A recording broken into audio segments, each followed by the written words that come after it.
I wanted to talk about what Bayden Homes does differently than most others, and what sets us apart. I think what we provide most that's a little bit different than most is our service. I think we bring an ease to a project that generally is very stressful. You've seen most of our projects are larger than your typical project. Most of them are big additions or custom homes. And for a client to go through that kind of a project,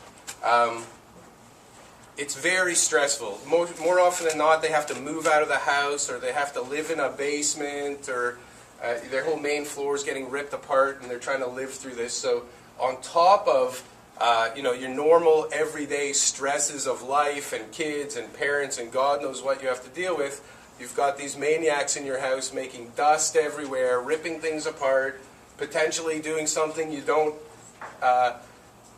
it wasn't exactly how you envisioned it, so you're getting stressed out because something was done wrong. So what we try and bring is a little bit of calmness to the craziness. So Revi touched on it a little bit yesterday. We're set up as a company. We're not just a couple of guys with hammers and shovels. So we have a guy that drives around in a truck all day to pick up materials, to bring tools, to keep projects going. It's very costly to have that going, but it helps us provide a service. So like Revi was saying yesterday, she had miscalculated something. We were short some material, and rather than, oh, you're supposed to supply this, you go pick it up, or can you get it delivered, we just send the guy in the truck, which makes Revi's life easier, which makes her client's life easier, which makes the project continue. Whereas, if we didn't have that guy on the truck, we would not have been able to finish the tiles for another 2 days because we would have had to wait for them to come. So those little things are what sets Bayden Homes apart from the rest of your contractors. So a really good lead for us these days seems to be people that have had a horrible experience with their previous contractor, somebody that did some work for them previously, or maybe in the middle of a job. Again, yesterday I went to a job where they had their kitchen wall was completely demoed, and there's plumbing everywhere, and half the ceiling was torn apart, and they're asking my opinion, should they fire the guy? He's got their money, he shows up every 4 days, does an hour worth of work, and they don't know what to do. And for me, it's not great to jump into that situation, but there seems to be a very big, there's a niche to fill in this market. There's a lot of hacks out there. So what I've found being part of BNI is I've been fighting people think I'm expensive here.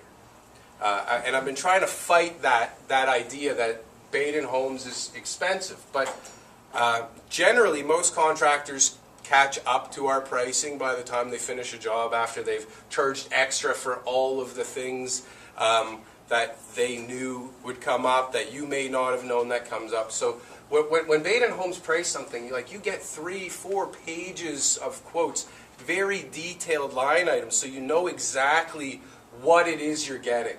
And then there's stipulations and notes at the bottom of what you're actually not getting.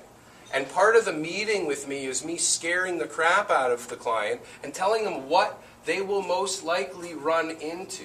So why we are expensive at the onset is because we're actually going to give you what you need. We're actually pricing in everything that you have asked for. We're not leaving it open to say, oh, I got you on this, or I'm going to get you on this, and I'm going to get you on this. Believe me, that's a lot of contractor strategies. So when you actually get the price from us, unless you change everything or you add stuff, you're actually going to pay that price. So, but by being a little bit more costly, you get a good job. You get people that show up all the time because we can pay people that actually care. We can make, for example, again yesterday, just to use Revi's job, there were a few tiles that the homeowner didn't like, and they were glued in and they were solid. And I would imagine that some contractors would say, yeah, we can do that, but that's going to cost a little extra. They're already in. Or why didn't you say something when we were laying them? Or who knows what. I can just imagine, and I've heard stories of what people say. Our answer was, no problem, we'll change that one. And actually, we noticed that this one looks like that too, and this one looks like that too. And Revy comes in and goes, I hate that tile, move that tile. And there wasn't even a conversation. No, but that's what happens. And the reality in this business is that things don't always go right the first time, and you can't always get your money for doing things wrong a second time. And that's where a lot of other contractors upset their clients, is that they dig all the time. They want for this, they want for that.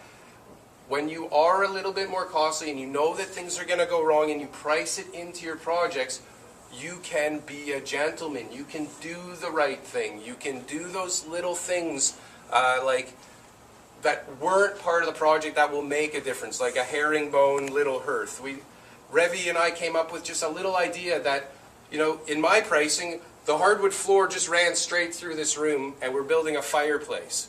And a little added touch to just change a direction in front of it, which costs me more money because it takes a little bit more time, but it was the right thing to do. It made the project better, and there was not even a discussion of price. By being... Thank you, Daryl.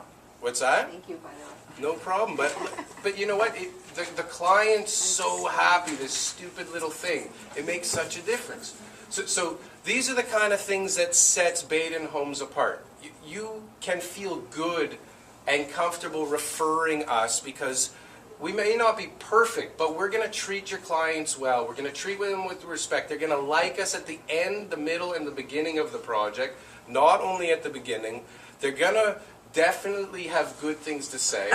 They're definitely going to probably, you know, have one or two stories of stupid things that happen because this is the industry. But at the end of the day, you can feel comfortable. And you can even, you know, explain that, yeah, they're not going to be the least expensive, but you're going to get treated well. You won't be another statistic in Toronto. You won't be another story in Toronto that I have to go in and see.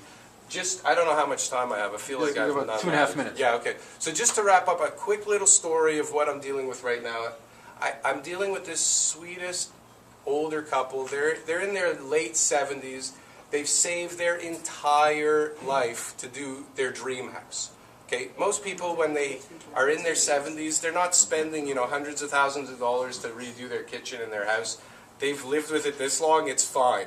But they've saved up forever to do this, and they were referred to a contractor by a very well-known architect, and they still got into a lot of trouble.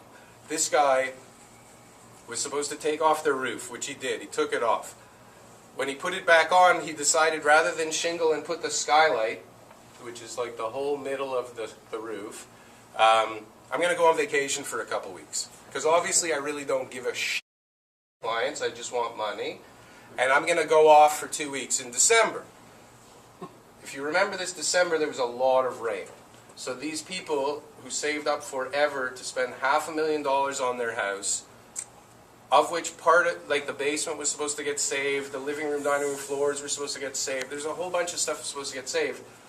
It was a monsoon inside their house. So now these poor people are suing the contractor, suing the architect, suing the insurance company, fighting with the insurance.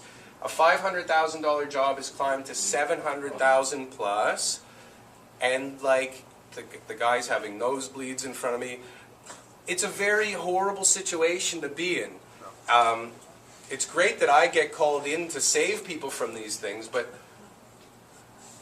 you really want to feel comfortable with that person you're referring. So I know that there's a misconception that I'm expensive, and I am more costly than others, but I can't stress enough that it's like anything else. You go to a really expensive restaurant, you're going to get great service, hopefully great food.